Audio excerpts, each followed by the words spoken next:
O Atos do dia dessa sexta-feira traz notícias sobre Lavrinhas e Guaratinguetá, não é mesmo, Éder? Fechamento da semana e muitos assuntos em pauta. Exatamente. Nós vamos começar com Lavrinhas, onde a Prefeitura recebeu na última semana a verba no valor de R$326 mil do Fundo Estadual de Recursos Hídricos. O recurso será utilizado para a recuperação de mata ciliar e do Rio do Braço.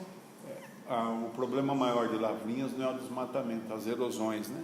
Exatamente. Então, de maneira que esse recurso para as matas ciliar vai facilitar bastante, inclusive para o estrago que essa temporada de chuva deixou no município. Então, sim, aparentemente, 300 e poucos mil, é uma fortuna, não é não perto do que tem para ser recuperado em termos de mata. Exatamente, porque o projeto prevê recuperação de 12 hectares de plantio e 3 hectares de nascentes de rio, que é o principal responsável pelo abastecimento de água do município. E se não tiver esse investimento, dali a pouco o abastecimento está comprometido.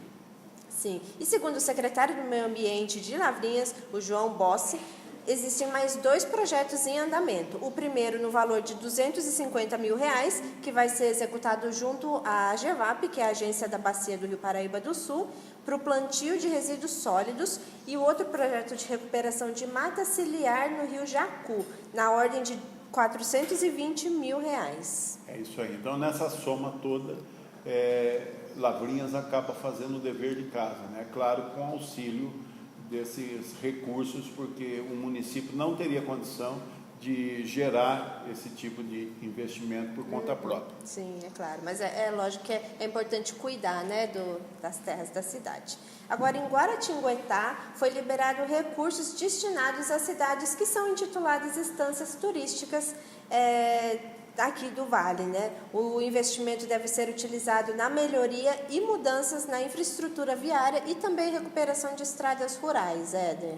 Existe um trabalho acelerado em 2 sentidos. Primeiro, aquilo que diz respeito à verba do DAD, que é esse recurso do turismo, que vai proporcionar, em parceria, inclusive, com outro trabalho liberado pela Prefeitura, esse sim com verbas do governo e também com recursos próprios, de recuperação de vias e avenidas que seguem nesses 2 sentidos. Então, o que é o turismo, né, que são uma boa proporção, fazendo justamente onde passa o circuito religioso, uma vez que Guaratinguetá é conhecido como instância turística religiosa. Isso. Então, é por isso o investimento nas vias públicas, que veio somar já com o que o prefeito Marcos Oliva, administração pública, havia programado para a questão do leito carroçável da própria cidade e do município, principalmente na zona rural. E lembrando também que Guaratinguetá fica localizado entre Aparecida e Cachoeira Paulista, que são 2 cidades que atraem muitos visitantes também pelo turismo religioso. E eles têm como chavão o Frei Galvão, né, que eles estão tentando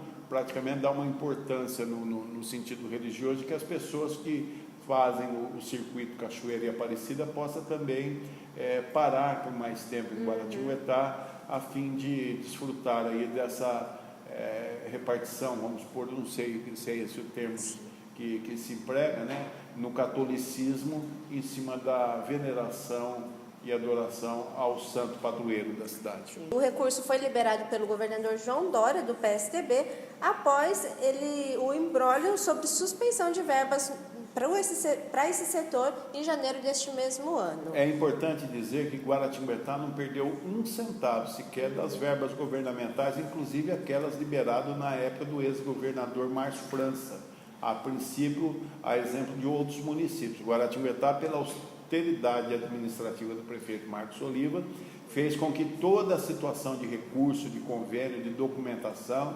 estivesse no governo, no Palácio do Governo, protocolizado em tempo recorde, tudo na mais perfeita ordem, e isso fez com que o município não tivesse um centavo de prejuízo e já tivesse aberto, preparado com as devidas prestações de conta para começar a receber os investimentos novos nesse ano de 2019, que é só o começo.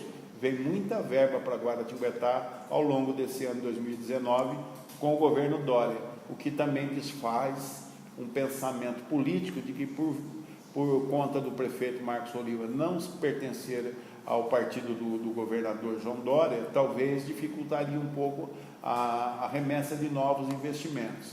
Se bem que o DAD, que cuida das instâncias, não tem assim um gerenciamento político no andar dos projetos, mas poderia sofrer uma influência caso tivesse algum impasse entre a fogueira da vaidade dos governantes. Sim. Além disso, o município também vai receber mais de 4 milhões para dar início à construção do anel viário e melhorar o deslocamento de visitantes à região do Gomeral, que é um bairro com atrativos turísticos naturais, pousadas, restaurantes, cachoeiras e trilhas em meio à mata. Esse trecho do anel viário já é um projeto, um mega projeto da administração Marcos Oliva, chamado, que vai circuncidar toda a cidade, ligando ali a Avenida Padroeira do Brasil, lá o Engenheiro Neiva, já saindo aqui pela Estrada Velha. Então é um projeto ousado da administração que deve acontecer em partes. E essa primeira parte, então, de 4 milhões,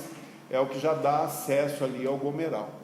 Guaratinguetá está se desenvolvendo, né, Éder? Isso mesmo. E agora, também em Guaratinguetá, o presidente da Câmara, Marcelo Coutinho, o Celão, entrou na fila dos nomes da política regional que estão respondendo a um questionamento do Ministério Público, Éder. O chefe do Legislativo é questionado sobre o investimento irregular na capacitação de uma servidora do Legislativo. Começou com o Tribunal de Contas, que exigiu algum tipo de esclarecimento no sentido de que o presidente da Câmara, Marcelo Coutinho, o Celão, ele liberou o pagamento de um curso de capacitação de uma das servidoras, coisas que é possível pelo regimento da Câmara. Sim. Ele não infringiu nenhuma lei, segundo a sua defesa no Tribunal de Contas. Situação que o Tribunal de Contas entendeu de primeira linha e nem apontamento fez nas contas da legislatura passada do Celão, quando no último biênio da legislatura passada ele já era presidente da Câmara. Agora ele foi reeleito nessa nova legislatura para esse primeiro biênio, agora para o segundo, né? Então, o Ministério Público entendeu diferente, entendeu que houve sim uma improbidade e pretende e tentou dar uma improbidade administrativa, mover uma ação civil pública contra o presidente da Câmara, contra o Legislativo, mas já foi respondido também ao Ministério Público. Agora, a política local faz outra leitura disso.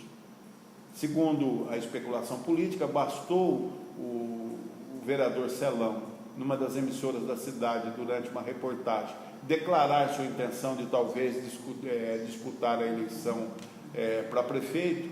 Aí parece que um jogo de interesses aflorou esses calores. Quero acreditar que isso aí não tem influenciado o Ministério Público, o promotor de justiça, mas o esclarecimento é sempre bom. E é o que o Celão fez aos dois órgãos, né? Enquanto isso, fica a questão de conflito, uma suposta queda de braços entre o Tribunal de Contas, que já entendeu a situação, e o Ministério Público, na pessoa do promotor de justiça, que ainda custa entender que isso aí é um ato lícito da Câmara, porque está no regimento interno e na lei orgânica, com relação à capacitação dos funcionários do Legislativo.